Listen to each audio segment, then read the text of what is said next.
Hello everyone, thanks for dropping by. Sorry I'm a bit late today, but Chrome has been playing up all morning as the number of tags on it just causes it to freeze and lock up. Anyway, for a start, that's the new Aston Martin DB12, and yes, I would have one of those if I was younger than I am now and had that kind of money, but I wouldn't have one in that colour. Be either silver or a dark metallic grey, battleship grey, or a dark metallic blue and with a light blue or light grey interior. Anyway, as you know, the world population has been in steep decline because of the MGTOW effect as a reaction to global feminism becoming more and more toxic as the decades progresses. Now this is also having an effect on the global leaders' main mindset, and they're starting to get seriously worried. Because looking around, I found this. It's a site called Visual Capitalist, and this was done April 10th this year. As you can see, it's the declining fertility rate. Now, you look, the complete drop, it doesn't give you a graph, but that comes later. These are the countries with a low fertility rate. Here's America, 1.6 births per woman. Canada, which is doing even worse. And Russia is doing better than Canada and America. Well, just behind America, but she's doing better than Canada. Australia is doing as worse as America and Saudi Arabia, India, the MGTOW growth, and Indonesia. The only places where it's not happening is in Africa. As you can see, the highest birth rates are all African countries. The lowest birth rates are all developed countries. Singapore has had a policy of trying to get children because Singapore was the canary in the mine shaft and they had a low birth rate for several years and the government got seriously worried. That's why if you go to Singapore you see road signs showing a man and a woman and one or two babies to encourage Singaporeans to have children. Now it just goes down, expanded. Which country has the highest fertility rates? I've just shown you. Why are fertility rates falling all over the world? No mention of MGTOW here. Just better access to contraception, improving opportunities for women outside of childbearing, and better health care for lower mortality rate from children. And then the consequences of declined fertility rates. They lead to shrinking populations and higher ratio of elderly to working adults, who will have unwanted economic consequences like increasing health care costs and reducing the tax base. And then the short term is immigration. Now, the World Bank is also looking at this. Total fertility rates births per women. Yeah, if you look at that graph, second wave feminism started in 1960, which is about here. Third wave feminism started in 1975, which was here. Fourth wave feminism started in 1990, which was here. And fifth wave feminism started around about 2007, which is about here. But here MGTOW started to kick in, as the guy said, we've had enough, we're going our own way.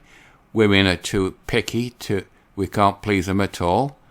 MGTOW got global traction around about 2008, and it continues down and down and down. So, feminism started the decline in the birth rate, and MGTOW just started finishing it off as the guys saw they were on a losing battle, so they decided to go their own way. Here's another graph similar. This is the World Economic Forum. The Schweppes, or whatever the guy's name, his baby. Global decline of the fertility rate. 70 years ago, the average woman had 5 children. Since then, the number has halved. There's the African countries. But here's America. There again, in America, the baby boomers. Before that, the 1950s, where America was a nice place to live. Then the baby boomers had children, 1960. the hippie movement. There's second wave feminism. There's third wave feminism. And then the birth rate flattened off. MGTOW kicked in about here. 2008 it gained traction all over America, and then you see the drop down, and America 1.8. Now look at South Korea. The Korean War finished, baby boom, and then it just plummeted to 1990, and then it dropped down till it's just 1.1, and South Korea now has the world's lowest fertility rate, a struggle with lessons for all. This is an article about it. This was March 19th, 2023, or about 2 months ago. Then it's just all about it. And once more, second wave feminism, third wave feminism, fourth wave feminism, and fifth wave feminism here. There's the United States again. You had a rise, the 1990 when Ronald Reagan was president. I think it was 1990, this era. America was booming. And then 2005, the Me Too movement kicked in, and then it plummeted because MGTOW kicked in proper around about 2008, which is here. Then you get your 1.64. Now, Korea is in a bind. They don't know what to do. I found this dated 2014. They did think of having a bachelor tax to force Korean men to get married and have children, but this article says that it didn't happen and it was a wasted opportunity. But Japan is in an even worse state, as it says. Japan's birth rate falls to a record low.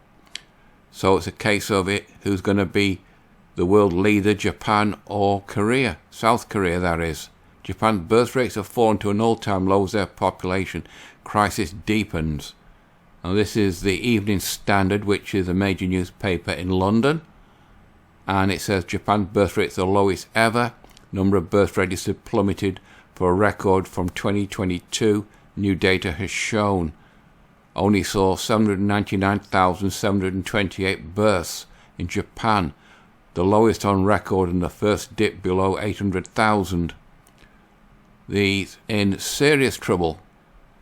The women are picky in Japan, women are picky in South Korea, and you all know women, especially in America, are extra picky, and they all think the tens, and they all want the top 10% or 1% of men, but there's no chance of that ever happening. Japan's population has been steady decline since its economic boom in the 1980s. Even I remember that. And then, as the boom comes, the women go into work and they'd rather have a career than children. And then it goes down, and that's the article. But it all boils down to, if I can get it back, as you can see, Chrome's locked up again. I'll have to wrap this video up now. I'm sorry about this, people, but it seems to sporadically lock up like this, and then it frees itself and I can carry on. But I've done what I wanted to tell you, so until next Monday, hopefully Chrome will be working properly then. That's it for this one. Bye-bye.